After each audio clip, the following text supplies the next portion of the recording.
Bombing sacred sites in Saudi Arabia, a suicide attack near the tomb of the Prophet Muhammad, and two other bomb blasts raise new fears about ISIL. Following Ramadan attacks across the Middle East, what's the message behind the latest strikes at the heart of Islam? This is Inside Story.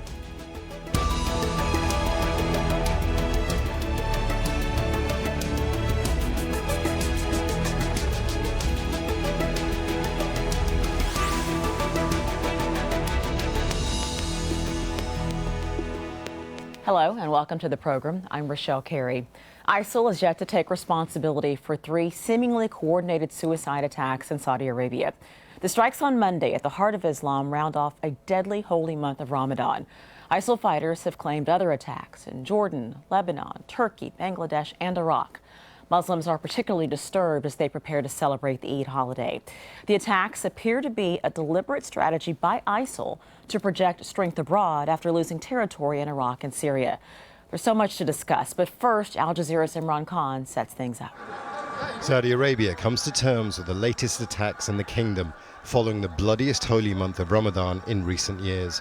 So far, there's been no claim of responsibility, but in the past, ISIL have said anybody that doesn't subscribe to their worldview is a target. We are kind of used to this. It's just what changed is how low these people could go, attacking mosques, place of worships, attacking people who are going to the mosque, worshipping God, the same God they pretend to be worshipping. And that was the new thing about it.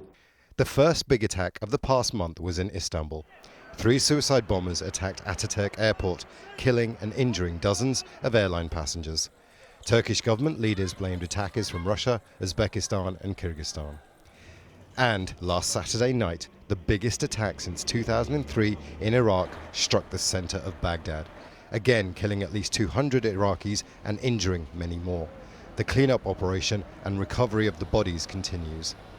Just 48 hours after that attack, multiple suicide bombers hit targets in Saudi Arabia, in the mainly Shia district of Qatif, and in the courtyard of one of Islam's holiest sites in Medina. Crown Prince Mohammed bin Abdulaziz visited a Jeddah hospital treating those that were injured in the attack on Tuesday. Medina is the final resting place of the Prophet Muhammad, and the attack is seen as a provocation on the eve of the Eid holiday. Saudi Arabia is the custodian of Islam's 2 holiest sites. The fact that the bombers were able to strike at the heart of the kingdom at such an important time appears to be a direct challenge. Imran Khan, Al Jazeera.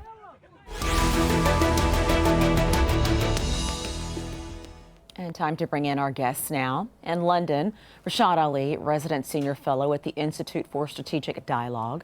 In Dubai, via Skype, Riad Kahwaji, founder and general manager of the Institute for Near East and Gulf Military Analysis.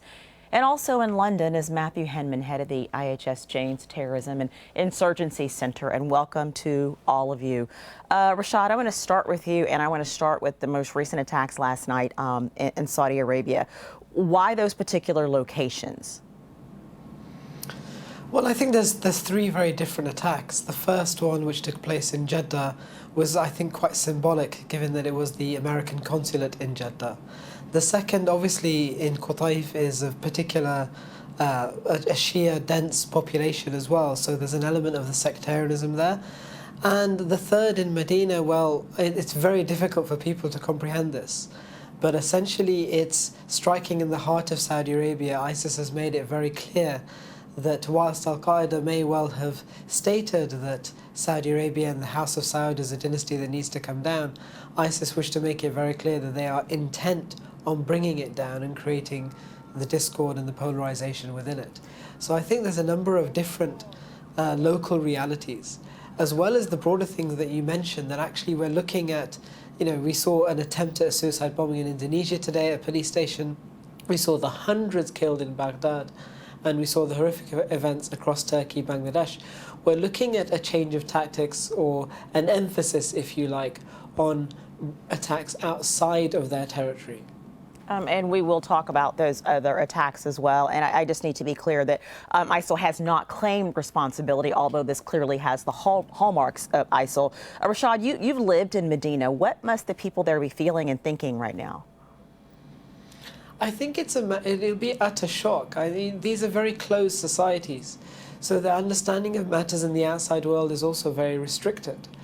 On top of that, this is it's a mellow society, one that is very apolitical, and in its religious content is actually very, it's difficult to describe because people assume it to be strongly Salafist or Wahhabi, but actually it's a very mellow religious community. And so this will really strike in a way it will create a shock in them, and actually a reaction that I think, not just questioning what is happening, but questioning what role the authorities are doing in clamping down on this type of narrative and extremism. And that absolutely is the question. Matthew, I see you nodding, so let me get two questions to you. Let's talk about what the authorities are or are not doing. But first, is there a reason that out of these attacks, the mosque itself wasn't attacked? Well, I think the Islamic State is aware that were it to actually attack the mosque itself, then that would kind of put itself beyond the pale, even more so than it currently is in the eyes of almost the entirety of the Muslim population worldwide. They were fairly calculating in the fact that they carried out the attack in a car park outside the mosque, so close enough to the mosque to demonstrate their seriousness, the intensity of the challenge to the Saudi authorities, but making clear that they were targeting the security forces outside the mosque in the car park. So not actually attacking the mosque itself, but making clear that challenge to the state, to the security forces, to a ruling family that it sees as illegitimate in its custodianship of these holy places. And in fact, the casualty count for these particular attacks, based on the past of ISIL, is actually fairly low, but you're saying that may not necessarily have been the point. No, I mean, the whole point is kind of the impact of the attacks. When you have a country like Saudi Arabia, which experiences a very low intensity of attacks by militant Islamist groups like the Islamic State, any attacks of these kinds are going to cause kind of headlines. The fact that they've managed to conduct multiple operations within a 24, 48-hour window is highly significant in a country which is so heavily policed and so highly secure internally. Riad, Rashad and Matthew have already mentioned this, but I want you to pick up on this point about why Saudi Arabia is being targeted now. I think Saudi Arabia, like the other targets, I mean, the main point for ISIS is to show that they can strike anywhere and any time, and nothing is beyond their reach, and nobody is safe. So it is not just, only Saudi. No, they're hitting other places, and they want to include Saudi for various reasons. They don't recognize the government over there. They want to spark instability, as they're trying to do everywhere else. Also, Saudi has been a strong supporter of the alliance, contributor to the alliance, fighting ISIL. So there's plenty of reasons why they want to include Saudi Arabia into the equation.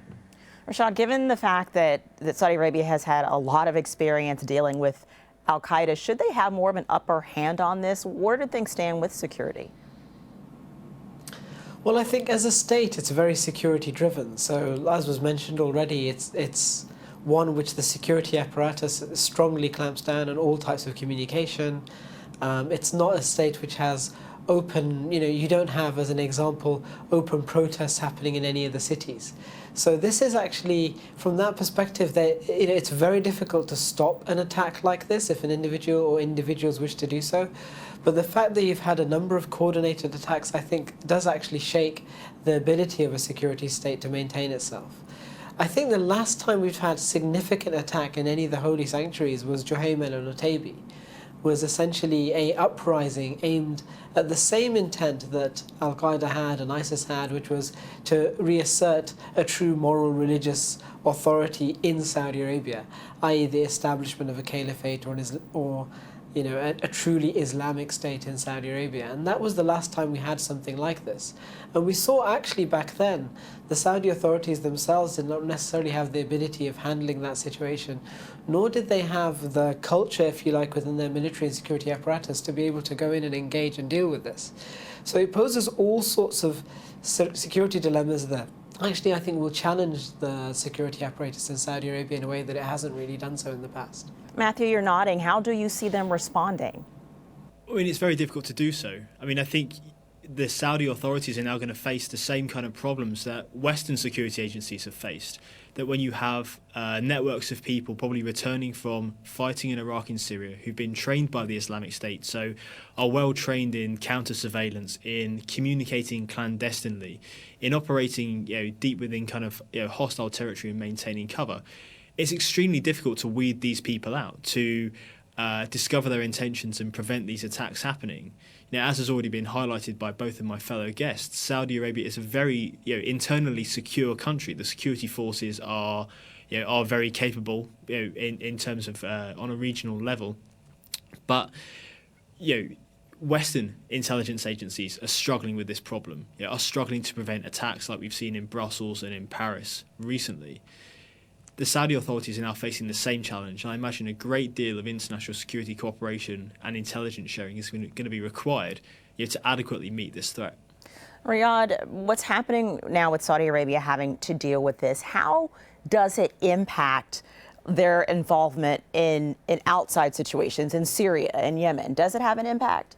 Not much. I mean, right now, I think Saudis, like their Arab neighbors in the Gulf, are working hard to double their intelligence gathering efforts, because this is the only and best way to combat such scenarios, such groups, is to have a very vigilant and very sophisticated intelligence gathering capabilities to be able to preempt these groups, like we saw yesterday in Kuwait, where they managed to preempt 3 cells, and before that in Lebanon.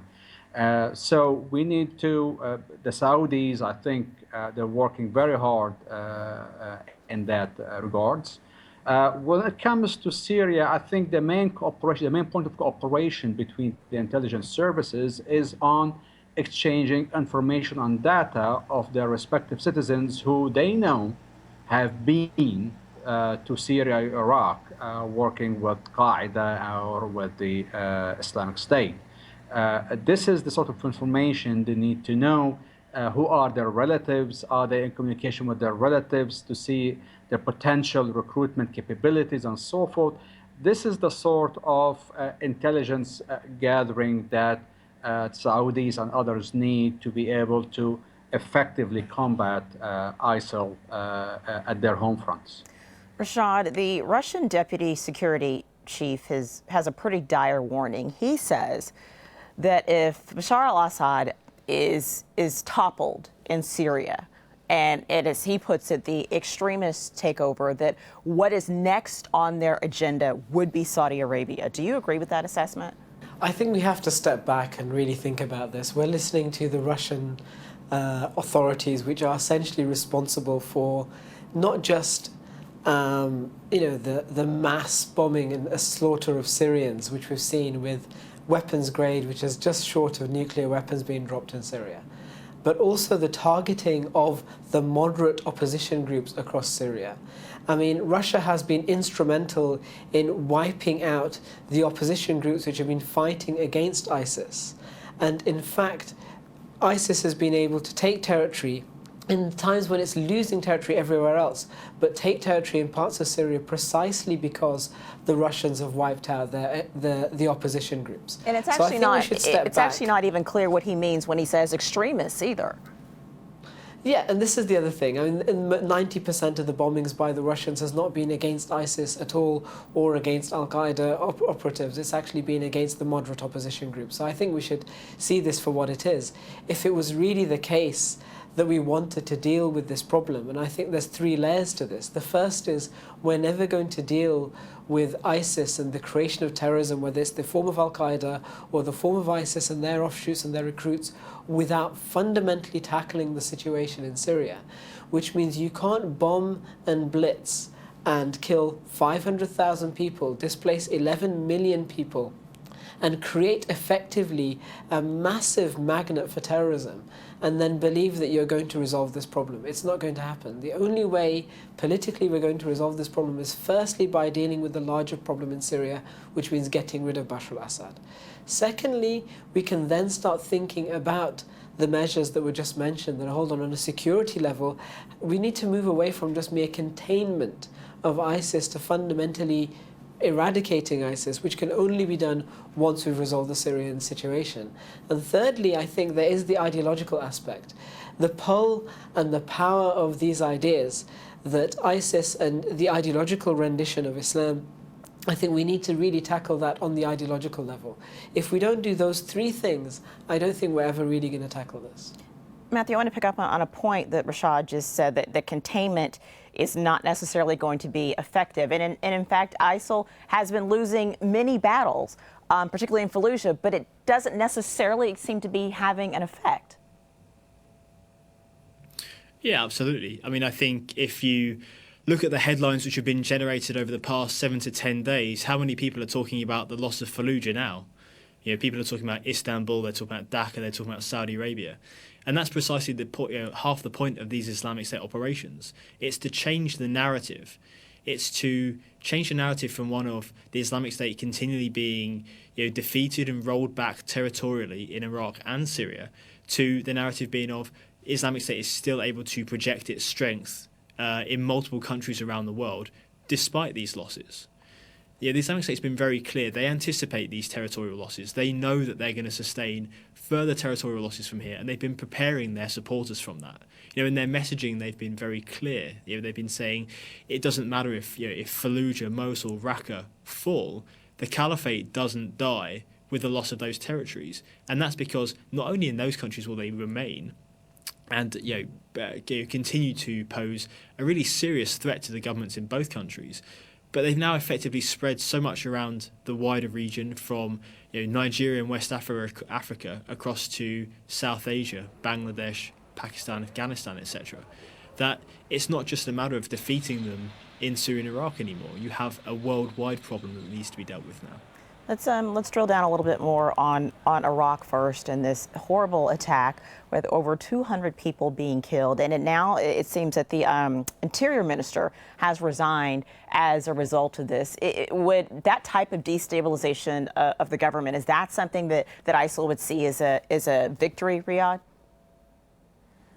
Look, ISIL is stronger in places where you have a physical power vacuum, where the central governments are extremely weak.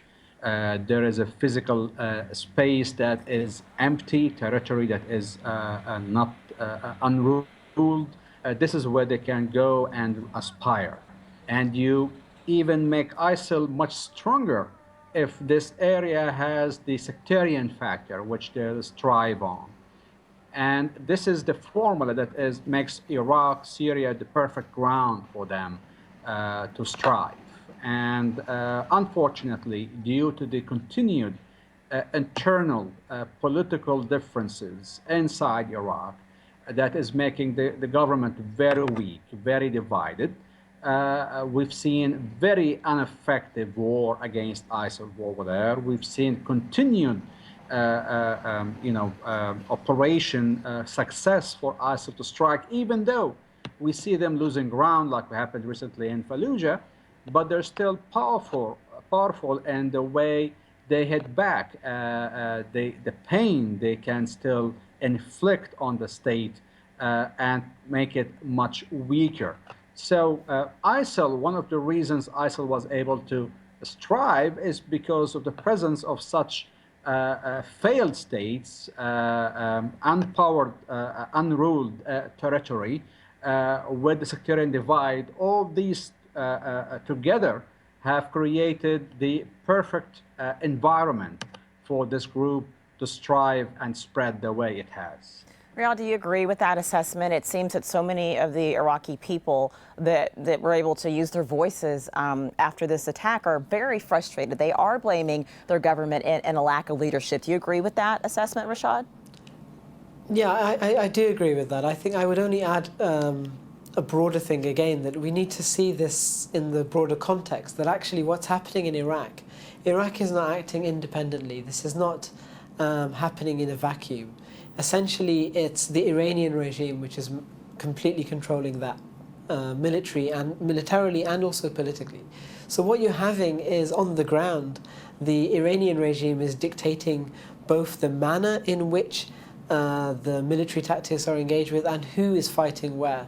So we find that the Shia militia that are there are adding another, sectarian dimension to this. We've seen the torture, the killing, the brutal murder of people in Fallujah who are not affiliates and associates with ISIS. I mean, ISIS had maybe 600 to 1,000 individuals within that region, yet we saw the constant bombing of Fallujah for the last 6 months. For what purpose?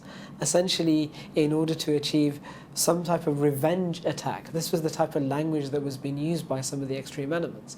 And so when you look at it in that broader context again, that actually you have the Iranian regime which is propping up the Assad regime, directing attacks in Iraq that actually are fundamentally counterproductive. They are going to create much more people who are much more inclined towards supporting oppositional and militant oppositional groups. And that's actually why ISIS have been successful both with the tribal areas in the past, and actually why in Syria as well they've been successful, because they were the only show in town. They were the only people who were able to win and defend themselves in a situation where where Sunni tribes see themselves as being attacked on all sides. Matthew, these attacks that have been happening during the month of Ramadan, do you think that they are timed specifically for maximum impact because it's Ramadan, or do you think it's just that this is how ISIL is responding and pivoting from the battles that they have lost? Is it deliberate? Well, I think it's a combination of both. We've seen a very clear intensification of mass casualty attacks by the Islamic State, particularly in Iraq and Syria, since the beginning of the year, really, when you had the fall of Ramadi at the end of last year. And as they came under that increasing territorial pressure, a ramping up of retaliatory, punitive mass casualty attacks in these countries.